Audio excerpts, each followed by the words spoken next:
ولی تماشاوان هجا خوش ایشاف دو میوانن میان هجا هبونه ایک امریکا ایجیل نام ساعتی هر دوی هر یک دواره که دا اکادمیسیانه شارزات واری سیاست داد واری میوزیک داشت خا کردان نفر دواره پیک وگیری داینه و بلیسا شوراشان سروان هر دواره هنری سیاسی پریوشونه ما مستاه و هنرمند هجا درشاد سعید او هنرمند که بناودنگ کردستان هون همون از دکن پیوس نگد از باب بدم ناس کردن ما مستاه تو گلب خیراتی خوشحالم دویرت بینم کردستان 24 وکو سازیه که نشتیمانی ارکیوی و دوکیومنتاری بوده چکی ده کواب خوشید بجن اف دوکیومنتاری ده بوده چکرین گلو سرنجات لی سر چاوایه کمیدیا کردی و ساگرینگی به هنرمند اینو کتاب بده خوشحالم طبعا که اگر بو ایرانی سر هنری بدن که تشته هنری کاچه تکرین چنا تکرین و هاول نجی پیش طبعا پیش و بن بو رخری ترجی که انشالله یبدانه که اگر تشته که هنری چه بدن براستیجی حال حاضر هنر بشکل نداره خو گلک ندیدیه بس اف کارت خوصا انشالله بیداریم که تشته باشتر بتکرین باش روزی ما مستعد شوراشن کردان دب تایبتی شوراشا سال در بازبوی حتی نهاجی هنر مل بمله آوان دنیا شوراش روله که به باندور هبویه ویگا وجه هنر گله که به باندوره تو یک اشترین گشن واره هنری تایبتی جی دواره اکادمی دا گلو تهزر نکریه دی بس نم صافیل واره کردستان الوی من گلک هزر کربو پروژه باجی ما تقدیم کربو بو اکادمی دامزراندن اکادمی اینگه سروک حکمت نیچروان بارزانی کابینا برینو که پیش توانی که گلک کربو دو جار کیجی کش من خواسته بو که ساز بکم ولی احتمال ظروفت پشت اینگه هر که باجی ترخان کربو دهو که الگری سورد بجنه بس جهد آخر طبعا ارجی نمایه اگر کس نظام حتی رو که افریقا چاوش مدستی مجید شویه و نه چه تیگوتن بوده که تجاره کدن وگری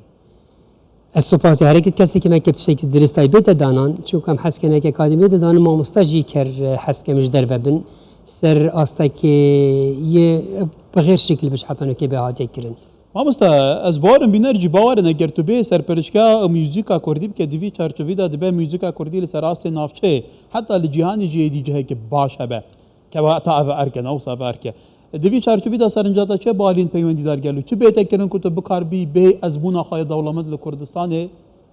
بکار بی خودی پروژه حاضره هاتی دانانجی کچیه چه بنویتن نکجیک نسبت من از حاضر مفرج 2006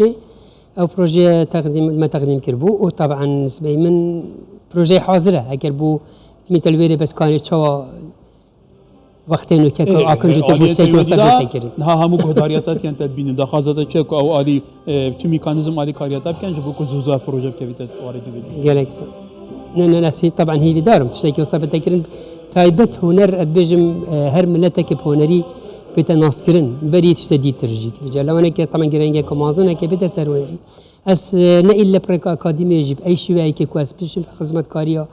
ملت كرد بكم حاضر موزیکا سرود عراقی سرود نتوی کردستان جی تماشاوان جاری امام مستا درشاد وحد که دروس کردن باوی که مدرن و سردمیانه و جاری حکومت وحد که بالاف کردن تو آستی هنری لکردستان و گاوی چاد بینی تو زانی جی کانال میدیای گلک برفره بود شیوی کمبونی یعنی جماعیت بجین کم بویا جه داخله بس ما گلک موزیک جند باشه تای پیدا بوین جن بس ما تیپ باش ها گر هبان پیگرک و تشتگی باش کربان و میدیاجی ماشاءالله طبعا شتیتا گویی برد بلاوا بوین گلک بلاوا بوینه هکت تشتگی جماعینا بتن هر کی ماسی خودت دیتن جی چون کتنی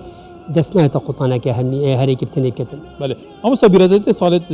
هشتة أو حفتة أو سردمي تو جنجاتي بوت أزبارم كيش كجنجي. بتني كردان راديو كبايش بردان تشويش كخسته سر. لا كردها بدهان كنال ناسمانيين بروفيشنال نكو كردستان 24 هنكو كي مولات دفري أف كنال نينا. بدهان كنال هنا. صدان مالبر وراديو حتى داوي هنا. وكواليتي طيب جديجي. تمام. حتى شو أجلو أبجي بيت أبكارينا بيت بكرتة خدمته وهنرجي حتى جليل كواليتي هنرجي تتكلم يا ميوزك يجي تتكلم. سرنجة تبغي. شتي مقولتي طبعا أتبيجي بجي أجري خويتين بوشي حتى نكوصل شو صار شيء نبينا بس شبينا في دخل مش راستيش همي حكمتي أنا همي ويت زبالة برسي هينا كوبتشيكي جراني بدنا سر هنري بشكل كي وبو ما في هنرمند داجي ما في هنرمند داجي طبعا أوجي كدبيجي بشكل كو هنرمند بتر بشيتن تشتكي باشتر بكتن جرينجي بقى نوصل بالضبط بله ما مست دوكيومنتري كي كورسان بيسوچا سر شكفتا دكان چه بك تو ميوزيك جراداني نوصل هكر من وقت هبتن أس ممنونم أس ممنون جدا شوكو حال حاضر قالك تشت الدستي من دا من قلت يا وهكر بدرنجي ده بتن إن شاء الله بله بريس هنرمندي بنابو دنگي كردستاني هنرمندي ميوزيجن